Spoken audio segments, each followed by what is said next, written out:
Assalamualaikum warahmatullahi wabarakatuh. Kami mahasiswa Teknik Informatika Universitas Maliku Saleh pada mata kuliah Data Mining. Kami dari kelompok 2 akan membahas tentang algoritma C4.5. Pertama ialah data mining dan algoritma C4.5. Data mining merupakan proses menemukan pola, hubungan, atau informasi dari banyaknya data. Data mining ini merupakan bagian dari KDD atau Knowledge Discovery in Database. Tujuannya adalah untuk membantu pengambilan keputusan berdasarkan data yang tersedia. Lalu ada algoritma C4.5 yang merupakan metode klasifikasi berbasis decision tree atau pohon keputusan. Algoritma ini digunakan untuk mengelompokkan data ke dalam kelas tertentu berdasarkan atribut yang dimiliki. Lalu sejarah dan pengembangan C4.5. Algoritma C4.5 ini merupakan algoritma klasifikasi decision tree yang dikembangkan oleh Ross Whelan pada tahun 1993. Sebelum munculnya algoritma C4.5 ini, Whelan terlebih dahulu mengembangkan algoritma CLS atau Concept Learning System dan algoritma ID3 atau Iterative Dichotomizer Tree. Nah, algoritma C4.5 ini merupakan pengembangan dari algoritma sebelumnya atau algoritma ID3. Saya akan menjelaskan tentang cara kerja algoritma C4.5. Langkah pertama yaitu menyiapkan data training. Yang pertama, siapkan data training yang sudah memiliki label atau kelas. Contohnya seperti kehadiran, rajin, jarang, nilai tugas yaitu tinggi dan rendah, keaktifan yaitu aktif dan tidak aktif, hasil dan lulus atau tidak lulus. Langkah kedua yaitu menghitung entropi. Entropi digunakan untuk mengukur tingkat ketidakpastian atau seberapa acak data. Entropi 0 yaitu data yang sudah murni atau semua kelas sama. Sedangkan entropi tinggi yaitu data masih bercampur. Semakin kecil entropi, semakin baik. Langkah ketiga yaitu menghitung information gain. Setelah entropi dihitung, algoritma mencari atribut yang baik untuk memisahkan data. Misalnya ada atribut kehadiran, nilai tugas, dan keaktifan. Masing-masing dihitung nilai gainnya. Atribut dengan gain terbesar dianggap paling berpengaruh. Langkah keempat yaitu menghitung gain ratio. Pada C45, gain saja belum cukup. Karena itu, C45 menggunakan gain ratio agar pemilihan atribut lebih adil dan tidak bias terhadap atribut yang memiliki banyak nilai. Langkah kelima yaitu memilih node akar. Atribut dengan gain ratio atau gain tertinggi pada contoh tersebut dijadikan akar pohon atau root node. Pada contoh dipresentasikan yaitu kehadiran sebanyak 0,1589, nilai tugas yaitu 0,95544, dan keaktifan yaitu 0,1589. Karena nilai tugas memiliki gain tertinggi, maka atribut tersebut dipilih sebagai akar. Langkah keenam yaitu membuat cabang. Setelah node akar dipilih, dibuat cabang berdasarkan nilai atribut tersebut. Karena setiap cabang sudah menghasilkan satu kelas yang jelas, proses berhenti pada satu level. Langkah ketujuh yaitu mengulangi proses. Jika masih ada cabang yang berisi data campuran, algoritma akan yang pertama menghitung entropi lagi, menghitung gain lagi, dan memilih atribut terbaik berikutnya, sehingga semua data berhasil diklasifikasikan. Selanjutnya saya akan menjelaskan tentang perbedaan ID3, char, dan C45. Yang pertama yaitu ID3. ID3 adalah algoritma dasar yang menggunakan information gain, sedangkan C45 merupakan pengembangan dari ID3 dengan gain ratio, mampu menangani data kontinu, missing value, dan memiliki fitur planning sehingga hasil kualifikasinya menjadi lebih baik. Dan yang terakhir yaitu char. Char berbeda karena menggunakan Gini index dan selalu membentuk pohon dengan dua cabang atau binary tree pada setiap node. Selanjutnya adalah tujuan penggunaan algoritma C45. Algoritma C45 digunakan untuk mengklasifikasikan atau mengelompokkan data berdasarkan atribut yang dimiliki. Tujuan utamanya adalah membantu proses pengambilan keputusan dengan membentuk pohon keputusan atau decision tree. Pada contoh yang kami gunakan, algoritma C45 bertujuan untuk memprediksikan apakah seorang mahasiswa dapat lulus dengan tepat waktu atau tidak dengan tepat waktu, berdasarkan data kehadiran, nilai tugas, dan keaktifan. Dengan adanya algoritma ini, proses analisis data menjadi lebih mudah dan dipahami, dan hasil prediksi dapat dilakukan dengan lebih cepat dan terstruktur. Selanjutnya, saya akan jelaskan mengenai entropi, gain, dan gain ratio. pada algoritma C4.5, entropi digunakan untuk mengukur tingkat ketidakpastian atau ketidakmurnian suatu data. Semakin kecil nilai entropi, berarti data semakin teratur. Sebaliknya, semakin besar nilai entropi, berarti data semakin acak. Selanjutnya ada gain. Gain digunakan untuk menentukan atribut terbaik yang akan dijadikan sebagai node akar pada decision tree. Semakin besar nilai gain, maka semakin baik atribut tersebut dalam memisahkan data. Selain itu, terdapat gain ratio, yaitu pengembangan dari gain yang digunakan untuk meningkatkan akurasi dalam pemilihan atribut terbaik, sehingga hasil klasifikasi menjadi lebih optimal. Pada slide ini ditampilkan dataset sederhana yang akan digunakan untuk proses perhitungan algoritma C4.5. Dataset terdiri dari 8 data mahasiswa dengan 3 atribut input, yaitu kehadiran, nilai tugas, dan keaktifan. Sedangkan atribut target atau hasilnya adalah lulus tepat waktu dan tidak tepat waktu. Dataset ini nantinya akan digunakan untuk menghitung nilai entropi dan information gain agar dapat menentukan atribut terbaik sebagai akar pohon keputusan. Nah, cara mengolah datanya yaitu pada tahap ini kita menentukan atribut yang akan digunakan. Atribut input terdiri dari kehadiran dengan nilai rajin dan jarang, nilai tugas dengan kategori tinggi dan sedang dan rendah, serta keaktifan yang terdiri dari aktif dan tidak aktif. Kemudian target output yang ingin diprediksi adalah apakah mahasiswa lulus tepat waktu atau tidak tepat waktu.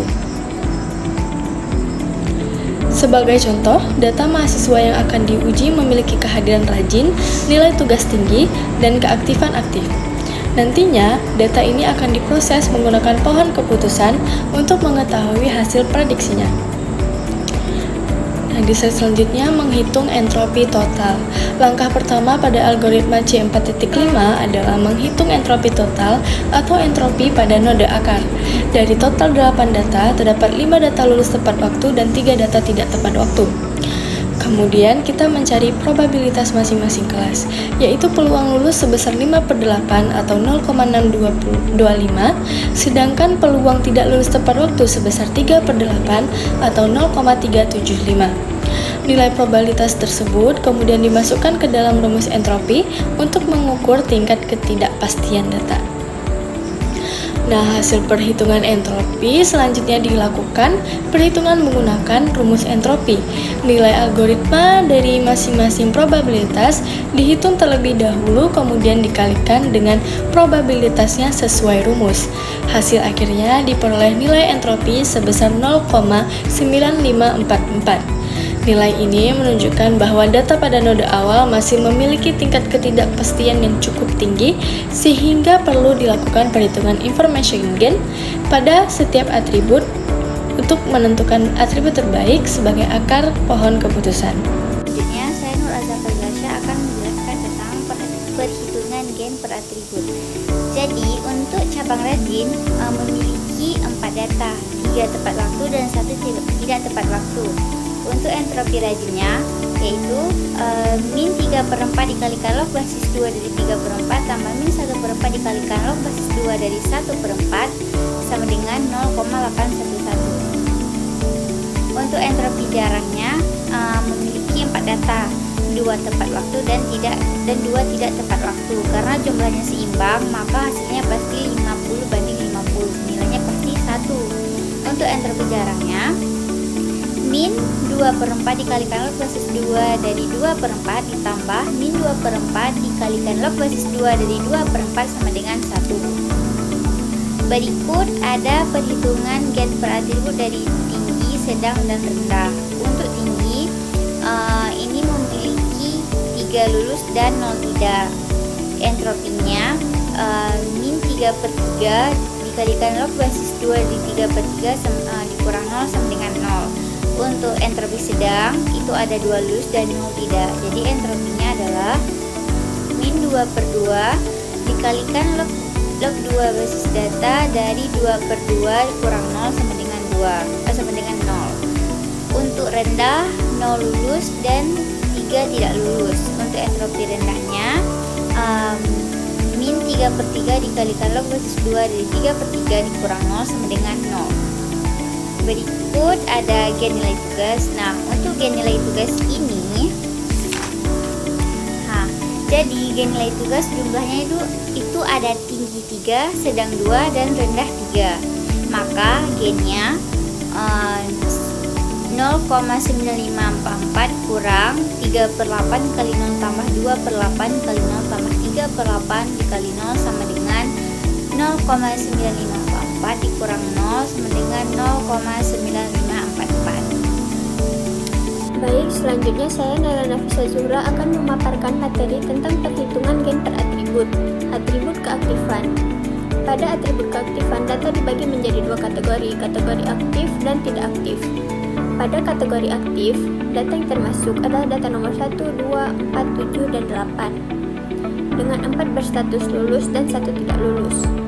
H aktif sama dengan negatif 4/5 log basis 2 dari 4/5 dikurang 1/5 log basis 2 dari 1/5.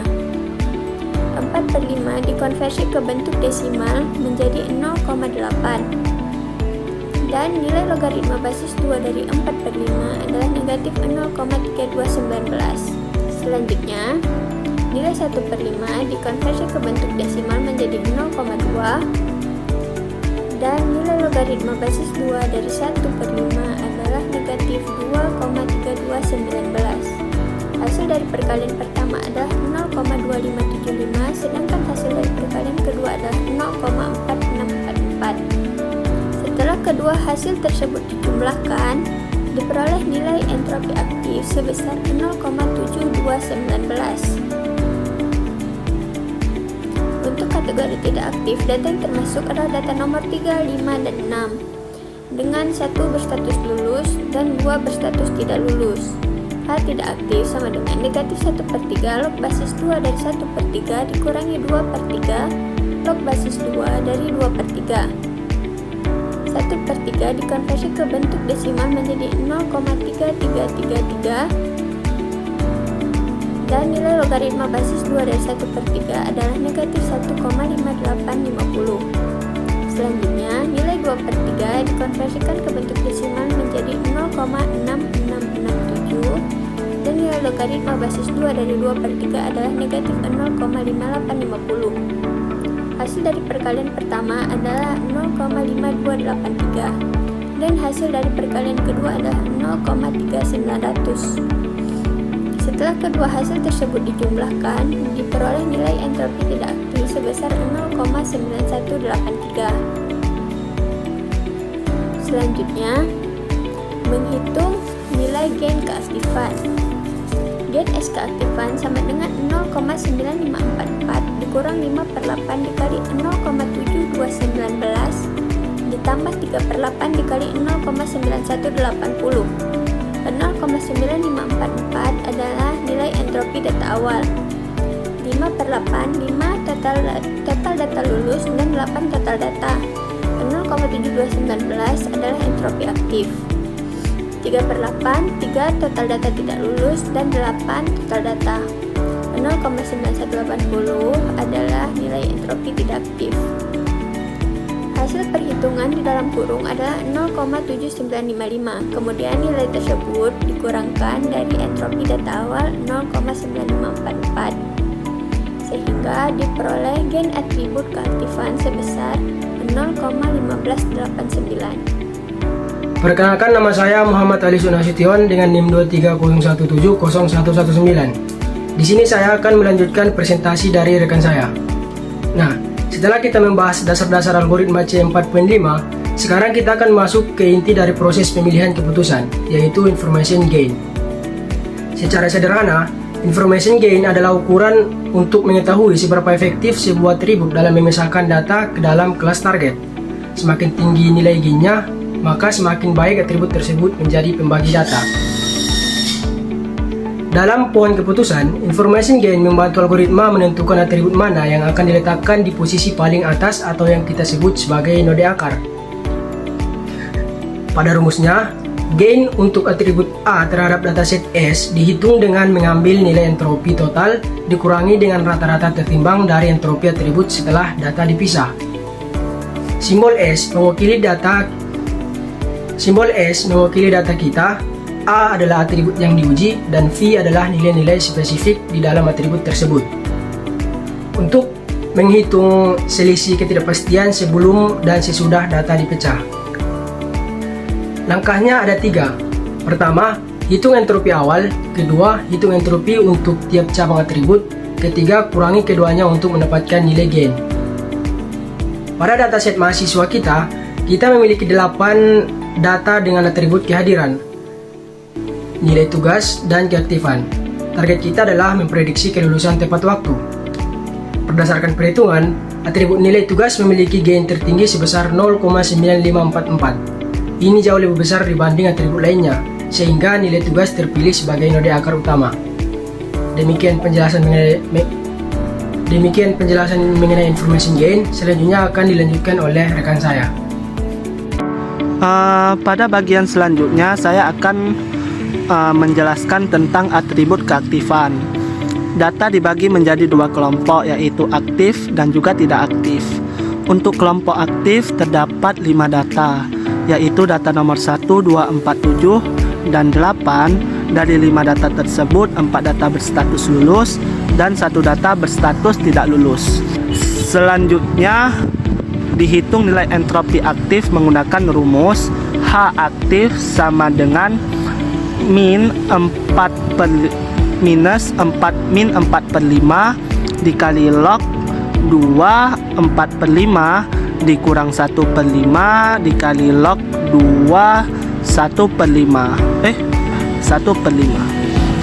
Nilai probabilitasnya adalah 4/5 sama dengan 0,8 dan 1/5 sama dengan 0,2.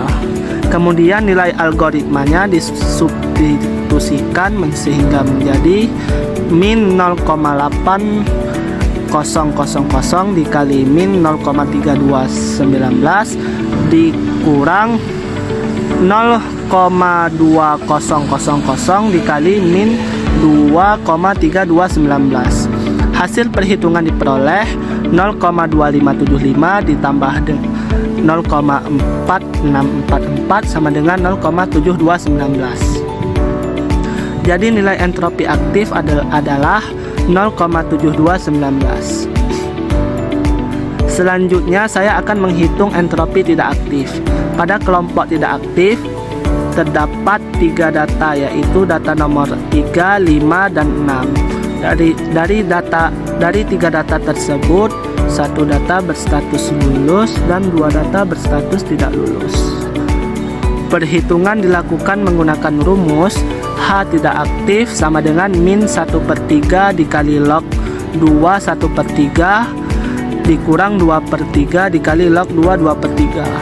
Nilai probabilitasnya adalah 1/3 sama dengan 0,3333 dan 2/3 sama dengan 0,6667.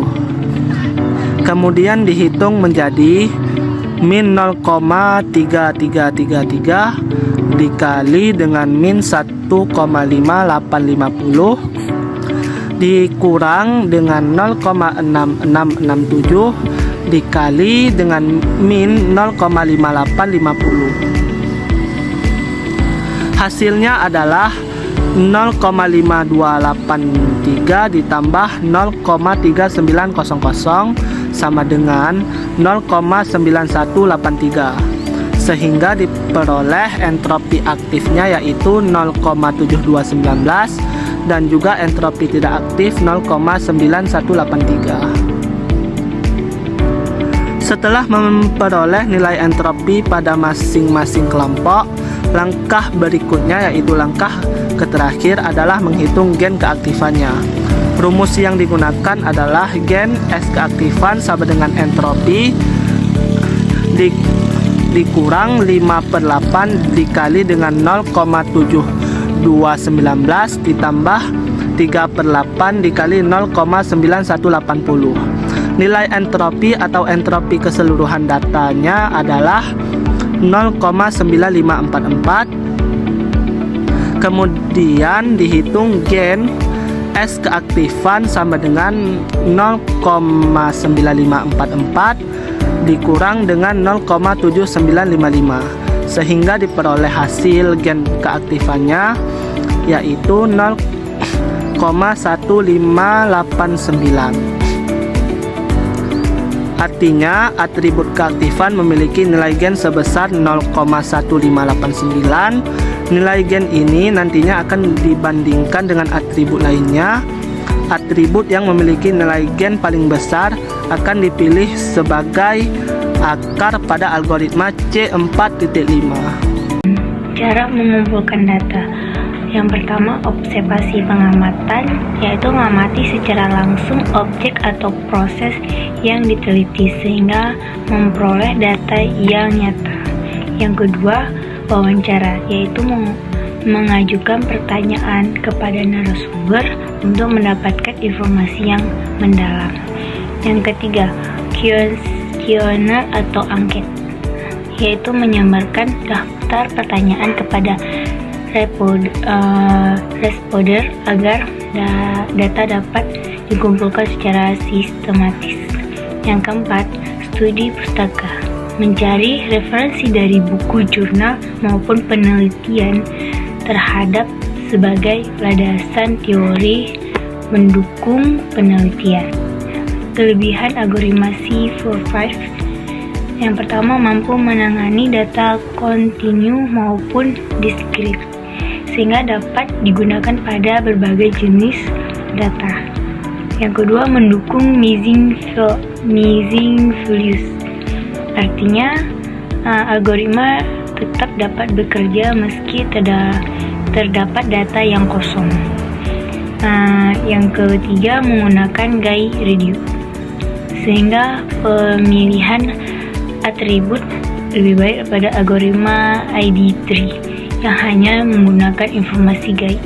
Yang keempat, filter pruning, memangkas cabang pohon keputusan yang tidak penting agar model sederhana dan mengurangi risiko overthinking. Kekurangan algoritma. Selain memiliki kelebihan, C45 juga memiliki beberapa kekurangan yang seperti sensitif terhadap noise, sehingga data yang banyak mengandung kesalahan dapat mengaruhi hasil klasifikasi.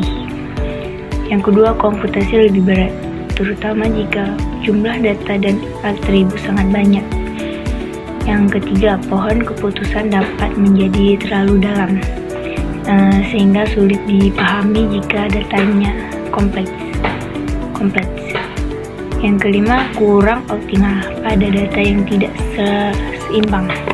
Misalnya ketika jumlah data pada setiap kelas berbeda jauh. Dari penjelasan tersebut dapat disimpulkan bahwa algoritma C45 merupakan metode klasifikasi yang cukup akurat dan mudah dipahami karena menghasilkan pohon keputusan. Namun agar hasilnya optimal, data yang digunakan harus berkualitas dan seimbang. Bagian 1, baris 1-11, import library dan membaca data. Pandas dipakai untuk membaca file Excel menjadi tabel data. Matlock dipakai pada rumus entropi karena entropi menggunakan logaritma basis 2. Tabulate hanya untuk menampilkan tabel data agar rapi di terminal. Total data, len atau data menghitung jumlah baris data, di kasus ini ada 8. Bagian 2, baris 13-28, menghitung entropi total node akar. Rumus entropi S sama dengan P X log 2. Dari 8 data, 5 lulus, 3 tidak lulus. Hasil entropi 0,9544 mendekati 1, data cukup acak. Keterangan kode ini memfilter baris data berdasarkan hasil kelulusan, lalu menghitung jumlah masing-masing kelas. Entropi total mengukur seberapa campur data sebelum dipisah oleh atribut apapun. Sebagai pembanding untuk semua atribut berikutnya. Bagian 3, baris 30-55. Entropi atribut kehadiran. Keterangan data difilter 2 kali berdasarkan nilai atribut, rajin atau jarang, dan berhasilkan hasil lulus atau tidak. Pola ini diulang untuk setiap kategori pada tiap atribut. Hasil entropi rajin 0,811, entropi jarang 1,00. Bagian 4, baris 57 sampai 67, menghitung information gain. Rumus gain SA entropi SI X entropi. Keterangan gain entropi sebelum split dikurangi rata-rata entropi tertimbang setelah split. Semakin besar gain, semakin besar atribut memisahkan kelas. Nilai tugas memiliki gain 0,9544. Karena seluruh cabangnya sudah murni, entropi sama dengan 0. Bagian 5 baris 69 sampai 98 atribut keaktifan, entropi dan gain. Keterangan struktur kode sama seperti atribut kehadiran. Entropi aktif 0,7219, entropi tidak aktif 0,9183, gain keaktifan 0,1589. Bagian 6 baris 100 sampai 114 memilih not akar dan membentuk cabang. Keterangan program membandingkan nilai gain terbesar dipilih melalui not akar. Aturan jika maka ditulis secara manual atau hardcode. Pada dataset yang lebih besar, bagian ini biasanya dibuat otomatis menggunakan fungsi rekursif. Hasil eksekusi, output program di terminal, total data dan keputusan, total data secara keseluruhan 8, lulus tepat waktu 5, yang tidak tepat waktu 3, gain kehadiran 0,048879, gain nilai tugas 0,95443, gain keaktifan 0,15887, hasil keputusan atribut nilai tugas terpilih sebagai not akar.